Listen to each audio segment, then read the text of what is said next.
How are you, my friend? Hey Ariel, it's a pleasure being here, and it's also very difficult, coming up after GSP, Wonder Boy, and Pass. The energy they bring to the room is, it's like none other. Yes. And this is my very first time over here, so I try to match their energy. But yeah, thank you very much. I appreciate that. And am I pronouncing your last name correctly? Is it Kovacs?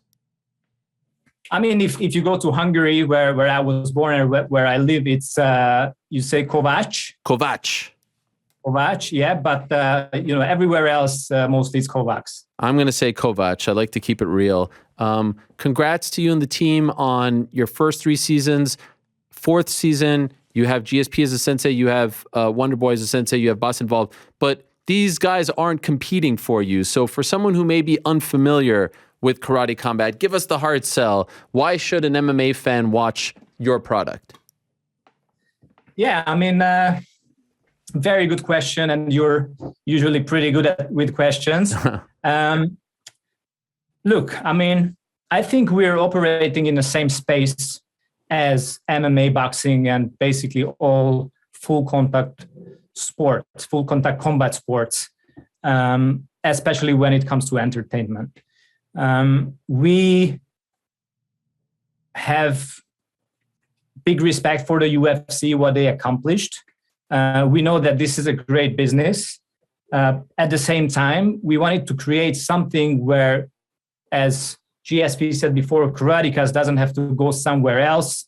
They have their home, and there are thousands, tens of thousands, hundreds of thousands of Karatekas, karate athletes around the world in different styles. And I think it was a question what my partners and I asked, like, if the UFC was so successful, when it was sold, that was the same year when karate got into the Olympics. Nobody ever put all these people together into a professional fighting system, and we will be the first one to do it. And I think the community and everybody within karate really welcomed what we were and what we are doing. And also at the same time, I think your audience is really liking what we're doing, because we're just doing something different, but it's also the same because it's striking, right? It's full contact. You've got beautiful skills and techniques from these fighters, and you've got KOs, right? Everybody loves a nice technique and a finish. So I think we deliver basically everything what a true combat sports fan would want to see from a league. And I think, this really sums it up, that's why we created this league and where we're heading. And I appreciate that. Thank you. Great job. In terms of commission, are you guys regular? If you hold an event in Miami, does the Florida Commission oversee you guys, or are you not under their umbrella? No, we are. Okay. We are. And it's different in every state. Yeah. But we've been doing events in Florida, in New York, in Los Angeles. So, everywhere it's a little bit different. But sometimes it's a modified MMA rule set what we have, and sometimes it's a standalone karate rule set, but it's different in every state. And who owns Karate Combat?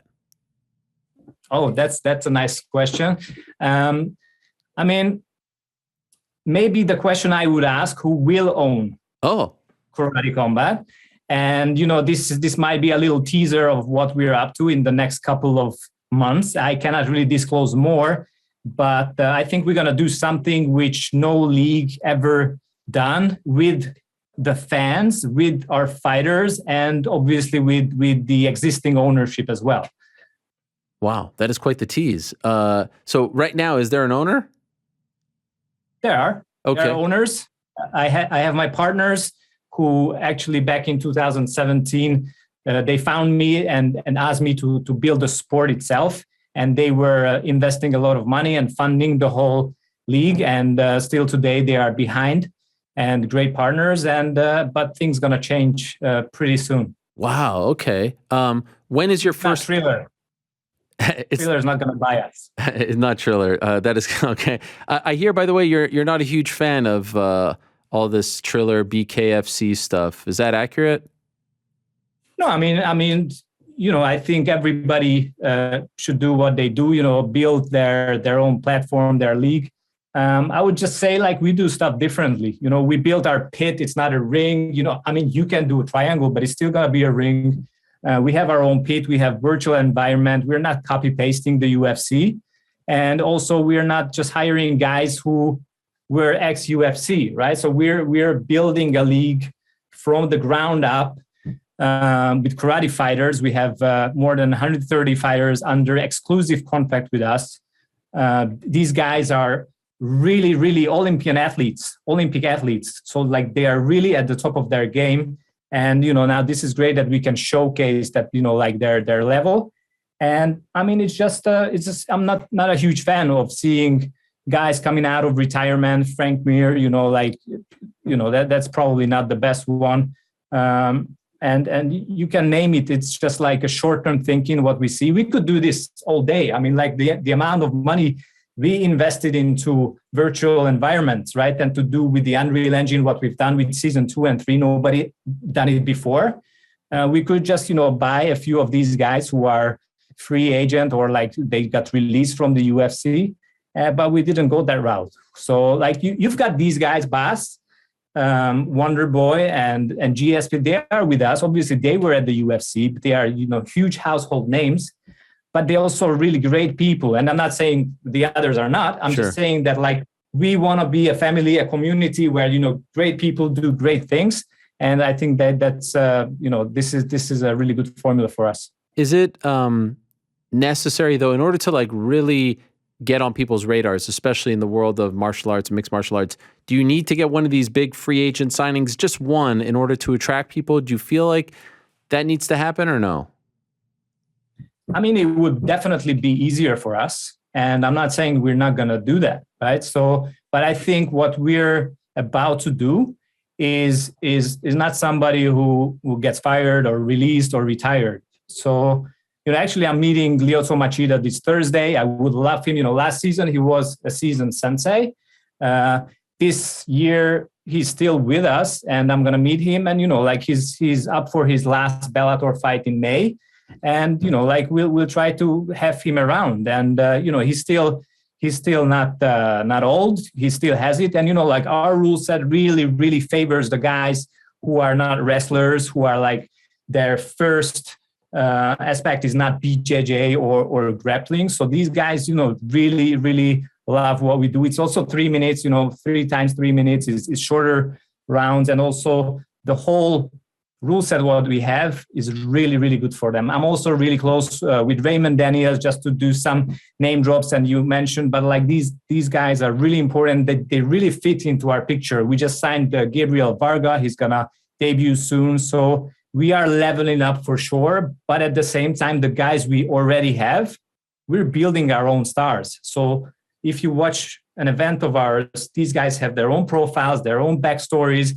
And we are trying to put it into people's mind that, the journey of the fighter. And if I just gonna buy somebody for a one-off event because he already has a built-in audience, that doesn't really serve me, because this person is gonna go to the next promotion when anybody gonna pay more. So that's why, we're just doing stuff differently and we are just not the UFC juniors. I respect that. To be clear though, when you say that you're meeting with Lyoto, it's to talk about potentially fighting for karate, right? For to compete for karate combat. He's still doing his Bellator fight. We have a really good relationship because of last year, and I think we became friends. Lyoto is a very nice human being, and it's an honor working with him as well. And I'm here in Miami, and he's around in Florida, so this is a perfect time, and we're just gonna meet up, talk, and we'll see. Now I don't really want to disturb him unless you want to bring something up. I don't want to disturb him, let him focus fully on his last fight at Bellator, and then we're going to figure it out after. Imagine GSP competing for you guys. Have you tried? I mean, I did, obviously. That was, that's I'm a pretty rookie promoter, but not that rookie. Yeah. So that this was okay, the first thing, like if I can make GSP versus Machida, then probably I should retire. Yes, right? yes. And I've got GSP said himself that this is too tough for him. He already retired. He has this behind him, and that's exactly what he told me. Although I would tell you this, and I said this to GSP, that Machida wanted to fight him. He said, let's do it. And but GSP said, he said, when it comes to boxing, and last year we were shooting the content what we are shooting right now for the season, and that was the exact time when GSP got the message that the Oscar De La Hoya fight was offered to him. And we were talking there with Bas, and they were seriously considering or talking about it. And he said for boxing he would probably take it because of the bigger gloves. The rule set is different. But, you cannot really look down to karate combat just because it's not MMA, because, this is full contact fighting with the small gloves. So you have to be really, really careful of what you do there, because it's just dangerous. Any full contact combat sports is dangerous, and so as karate combat. Where can people watch Karate Combat? Yeah, so last season we had distribution in over 100 countries. In the USA, we were on CBS Sports. In Europe, Eurosport, over 40 countries. We were on Globo in Brazil, and we had, great distribution. For this year, we're trying to level this up. We're gonna disclose this information pretty soon, and we're gonna announce that. But, Karate Combat was always a digital first kind of promotion. This is how we built from the very beginning. Because this is what we thought that the audience is going, or where they are going, and I think with our moves in the next couple of months, we're gonna be, very double down on digital, and one thing we also gonna do differently than others, that we don't really want to limit our audience or that they cannot watch our fights. We want to have access for everybody. So that's why we're putting on our fights on YouTube, on Facebook, on Instagram, and all social channels. You are basically able to do it. And also the same goes with linear distribution. We just don't want to right now have only one exclusive deal. Maybe in a country we can do this, but still we want to do it digital, because it's not only about the eyeballs, but we want everybody to have access if they want to consume our product. And what about live events? Very good question. Again, we're coming back to Florida. So with season 4, we're going to come back with 4 events back to back. It's going to be, the last one is going to be a kind of season finale, and we are coming back to Florida. The promoter's license, the event permit, everything is in process, and very likely it's going to be June 25th. And very likely it's going to be Universal Studios, where we're going to come back basically to the big live events with a real audience. So that's the one we're aiming for. And you have a rich history competing in martial arts. What is it? I don't want to screw it up. You're a sixth degree. Yes, no, fifth degree. Yeah, fifth. I was. So I started karate. 1989. Okay. So a little bit over 30 years ago, and I competed until 2012 in the national team of Hungary. I won the World Games, and I won a few medals at the World Championships. Since then, I picked up BJJ, so that's over 11 years I'm doing that. So yeah, you can say I have a little bit of a background, and I'm also been involved with the UFC at my home country. Doing analysis. So, I think what I could bring to the fighters, that, I gather all the information, and we are trying to get the best out of all these worlds, and to create something which is super engaging for fans around the world, and something, look around. We don't want to compete with MMA.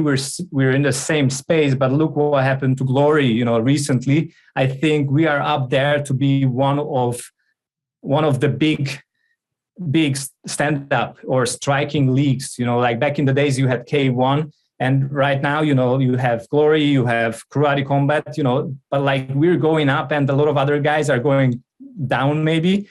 And right now we only have karate guys, but in the near future, we're gonna transition away, or not away, but like we're gonna accept more people who are accepting our rule set. But we had to have just like the karate community get up to speed until we can open it up more. What about, a hot topic, fighter pay? How competitive can you be in that regard? Look, I mean, I think when it comes to the situation right now, compared to our size, and that we are around for like 4 years or so. I think if you look at local MMA leagues in the US, like we are paying much more money for our fighters, and in a sport which doesn't really pay the athletes, because you can do basically only amateur karate, you can be part of a national team or a club, you never getting paid, you always pay for participation and you always pay for the gear. And, we turn this around, and not only turn this around, but we are giving a decent amount for our fighters. And in the new format, which I teased, which that's going to be even better for the fighters. And, even for very big names, that might be something to consider to join the league. Exciting stuff, Adam. Pleasure to have you on. Good luck to you and the team. Season 4, you said potentially June 25th. A lot of teases here about ownership, about where to watch the events. That's good. That's good promotion by you. Keep us wanting more. Keep us guessing. Well done on your part, my friend. Thank you very much. And before I got on, after these guys, I said probably your audience is wondering like who the fuck is that guy? And like I hope I helped a little bit, like not to point stuff on myself, but on the league, because what we're creating here is something special. Amen. Thanks, Ariel, for having me. I wish you guys the best. Thank you very much. Thank you very much. There he is, Adam Kovacs, the president of Karate Combat, doing big things. Another opportunity for competitors, for fighters to make money, to have an outlet. That is very good. And when you have guys like GSP, Boss Rutan, Wonderboy Thompson involved, Lyoto Machida,